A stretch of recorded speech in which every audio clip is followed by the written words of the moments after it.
think there was another one he cited, that those potentially were also done at the Demurrer stage. And then I'll also point out, I think the state had already agreed to judicial notice, for example, that the safe harbor litigation deadline had not been met back at the hearing in December, if I'm not mistaken. So what's the difference now? Just on that brief point, as I recall, I don't think we ever in any context agreed that safe harbor had not been met. Well, I shouldn't use such a loaded. Well, let me clarify. I know that's a loaded legal term. What I think the judicial notice is that there was a pending case related to the election lawsuit as of the date, the relevant date, and I think that was something that Defendant Schaefer had asked to take judicial notice of, and I believe when I put the question to the state, there was no objection to that.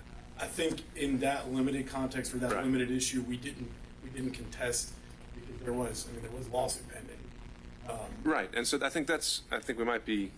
I think the state is, and I understand why, kind of so hesitant and worried that it's going to seep into the Demurrer segment. I'm just wondering where is the dispute among these three facts: that Mr. Still was an elected Republican presidential elector, that he was qualified, and that he was from Georgia. The indictment is premised on the allegation that he was not elected to any office, and so to say for to any office. I mean, subsequently to the Senate. Yeah. But this idea that it's not in dispute that Shawn Still was elected to be a presidential elector, I don't know what planet we're on that anyone thinks that that's not in dispute. That's literally why we are here today. That's why he's under indictment, because he was not elected to be a presidential elector, and then he went and held himself out to be one anyway. But is the distinction they're trying to make that he was selected by the Republican Party to be an elector, and your indictment is talking about the actual accepted elector, an actual right? Real presidential elector. I think it's an obvious distinction, and I don't see why admitting these judicial facts intrudes upon your legal theory. And I'll turn it back over to Mr. Wakefield. I appreciate the time. I wanted to take a look at the Riley case and remember in what context that was raised. That was in their reply brief. I think starting just certainly with the one question you have, which is what's the harm, why not? It's just this is under Title 24. These are the rules of evidence, and that the rules of evidence don't apply at the Demurrer stage because Your Honor's not considering evidence at the Demurrer stage. That 24, that this statute, as passed in 1981, is not inconsistent with that idea, because it takes specific pains to point out that the truth of any facts cannot be determined except by a jury. So should we be unwinding what we agreed to in December when we were talking about there was a case pending at the time? Was that in the context of a Demurrer, Your Honor? It was a judicial notice. Schaefer filed a motion for judicial notice that there was a case pending as of the date. It was the ECA litigation. I'd have to go back and look at the context, Your Honor. But to get finally to get to where Your Honor was leading us, the answer ultimately from the state is so what? Because the argument here does not hold water. It's not going to move the needle. If Your Honor takes judicial notice of these facts, just judicial notice, they are in the room without having to be proven in the normal course of business, which wouldn't be appropriate anyway because it's a Demurrer. But they're in the room, but they're not shown to be true. They're outside the indictment, and even if they were taken as true, they still don't change the distinction Your Honor just pointed out. They don't change that he couldn't admit to the language in the indictment and be innocent of a crime. So it's going to survive no matter what. So I understand if we want to look at it completely isolated, the state's ultimate answer is going to be, so what? Doesn't matter. But I still maintain that the way that the code is laid out is indicating that that is not appropriate for a Demurrer. The code as laid out in 201, meaning you don't think this is qualifies as proceedings. Is that accurate? That is correct. I don't believe so, because it would turn Demurrer proceedings into battles of indisputably accurate documents, essentially, Your Honor. Which isn't all that common. I mean, most of the time, the arguments we've heard so far, a lot of them have focused on intent, have focused on transcripts, things that just aren't ever going to fall under the judicial notice statute. This specific one, Demurrers, which are not appropriate because they stray outside the four corners. Right, and so what I'm saying is, it may just we haven't had an opportunity very often in Georgia to see the interplay between Demurrers and 201. Maybe the Riley case does. You said you refreshed yourself on it. No, it does not. I mean, in the criminal context, there is no interplay between, not anymore, not after 201 was passed.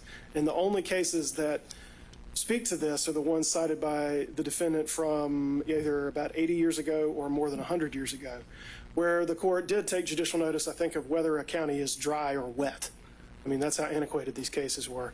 Or the list of corporations held by the Secretary of State because it was some kind of false certification as to a business license or something like that. It doesn't matter because the former definition doesn't apply once 201 is passed. And what 201 indicates to us is that judicial notice is about like short-circuiting the process of the laborious process of proving up the admissibility of something. Instead, Your Honor can just take judicial notice if it's from a reasonable source, but you're not supposed to be doing that at the Demurrer stage at all. So again, we'll come back to where Your Honor was leading us a minute ago. The answer ultimately may have to be, you can take judicial notice, but it's of no use to you because it's still outside of what you're supposed to consider when you're considering a Demurrer. And that's the four corners of the indictment. All right. Well, we'll have to, if that is the case, we're going to have to see where the chips fall in with that December issue too. But we'll take a good look at that. So, Mr. Beaver, let's get to the heart of it, and you can argue whichever, assuming that this is judicially noticed, how it supports your Demurrer, and if you want to see if you can do it even without that, feel free. It'll be brief, Your Honor, if we can get it up.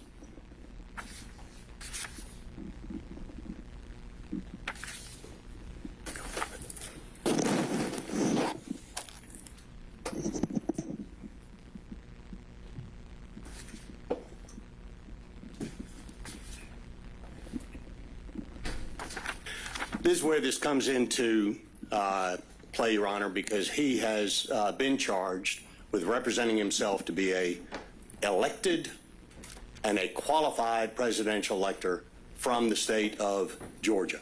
So that's in every one of the even-numbered counts against him. Count 8, that phrase is utilized in the one having to do with impersonating a public officer. In count 10, it is used on the forgery in the first degree language. In count 12, it is used in the false statement and writings count. In count 14, it's used in the charge against my client for the criminal attempt to commit the filing of false documents. And in count 16, it's used with forgery in the first degree. In each instance, those three terms, elected, qualified, and from Georgia, are at issue. This is where we come into play. We are not on another planet. We're right here in Fulton County.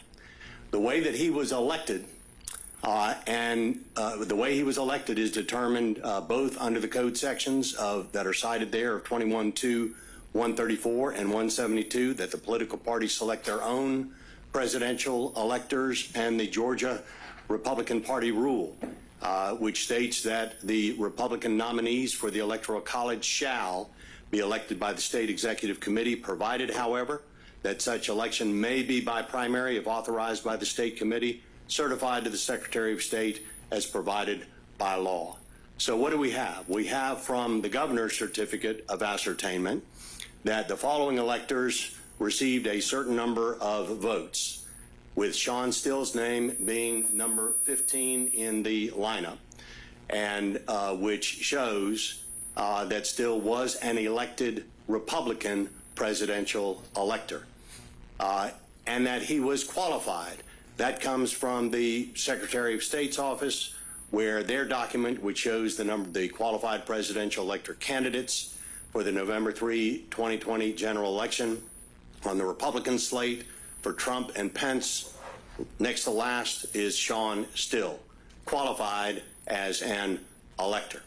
It also comes from, this is within our motion to take judicial notice, which we handed to the court, that he was a qualified Republican presidential elector. This is the document to Brad Raffensperger as the Secretary of State, which contains 67 pages where every one of the candidates, including Shawn Still, named, qualified to run in the May 19th, 2020 general election. The final document, I believe this is the final one, number 5. May 19th, you mean the primary? Correct. Qualified to run in the primary. So he was qualified, which then... The 2 million votes you referenced earlier, that's the primary election. Correct. Okay. Now, this document is from the final election, correct? That's the overall document. It shows the number of Democrats on top, which has more votes than the Republicans. Then it shows the Republicans with 2.4, and then I think there's also one, and it's in the notebook, Your Honor. This is the one, I think it's the E, which was referenced previously, which has also the ones that the Libertarian Party received, 62,000 votes. The qualification are these two documents, both the listing from the Secretary of State, which may be document, let me see here for a moment. I think it's B, if I recall correctly off the top of my head. No, C. Yeah, this document is document C in the notebook. Then there is the document, which I believe is D, yes, that he was qualified to run in the May 19, 2020. I just want to go back to the first. You're saying you did the segment on Exhibit E where you said the following electors received 2.461 thousand votes. You're saying that in your definition shows that they were elected? What it shows is that Shawn Still, that's proof from the governor's office that if you go back, the only way you get onto that document is if he had qualified. Qualified, yes. I'm trying to go back to the first element where you're saying they were elected. Okay. He was elected by the state executive committee. That goes to the rule on A, and the only way you go from A to B in terms of the document is indeed if you have if the party has indeed had that executive vote. So that's under A. The only way you get there is if you're elected by the state executive committee. So here's our point in all of this, is that if you have a literally true statement, an objectively true statement, that cannot form the basis of the crime of making a false statement against my client. We cite to both Spillers as well as the state. In Spillers, what it explains is that the defendant's statement, which was objectively correct under the law, could not form the basis of a false statement charge. And in Smith versus State, that the defendant's answer to the question was legally truthful and therefore cannot be held for false swearing. And it just makes common sense, Your Honor, is if you've got a situation where a statement is objectively correct, then you can't be charged with making a false statement. It's just the two are separate and apart from one another. It's a Venn diagram that doesn't intersect. So that's our point, is that he was elected. Sure. He was qualified, and he was from the state of Georgia. I'm gonna try to see if I can come up with a hypo that may make no sense, but bear with me. Let's say there was an officer with the Atlanta Police Department who impersonates an officer with DeKalb County, and he's indicted for impersonating a public officer. And the language of the indictment said that he held himself out as a police officer, as a peace officer, and includes some extra language indicating it's because he called himself a DeKalb officer. Is essentially what your defense is coming in here and saying, well, he's been an APD officer the whole time, so that counts invalid. He was an elected and qualified elector, but the state's indicted him for being another kind of elected and qualified elector, which he was not. Am I tracking it all there? Well, I think you're tracking it. How does that not line up here? What I would say is that, first of all, you've got to look at the exact false statement that he is charged with, the exact words. And if what you're charging the man with is making a false statement, then if the false statement is objectively correct, how can it be a false statement that he gets charged with? But what's objectively correct if we've included an intent element about misleading, for example, in count 8, President of the Senate, archivist, and also talking about the certificate of the votes form that came later. How is that objectively true based on what you're saying, that because he was elected, because he was qualified, you satisfied everything in their indictment in the language? What I'm saying is that at the time that he signed the two documents which are at issue, one being the certificate of ascertainment and the other one being the filling the vacancies, which are the two documents that he is charged with. When you read the statement that they have charged him with, that is that he was elected and that he was qualified and that he's from Georgia, if you've got someone who's reading that, if those three statements are true, even though it's in a different context than the state wants to paint it after the fact, when a person is looking at that statement and signs it and it's objectively correct, then they cannot be charged with making a false statement because what they've signed is objectively true. And I mean, we would rely on the Spillers versus state and the Smith versus state to support our position that you can't have it both ways. It's very similar to a perjury case, Your Honor, where you've got to get someone nailed down in their testimony to where they're making an absolutely false statement. If there's any way that the statement that they make can be taken as being literally true, then it can't form the basis of a perjury statement. You've got to have an actual falsity for it to be the basis of the charge. That's what we're saying. All right. Thank you, Mr. Beaver. Thank you. Okay, last word to the state.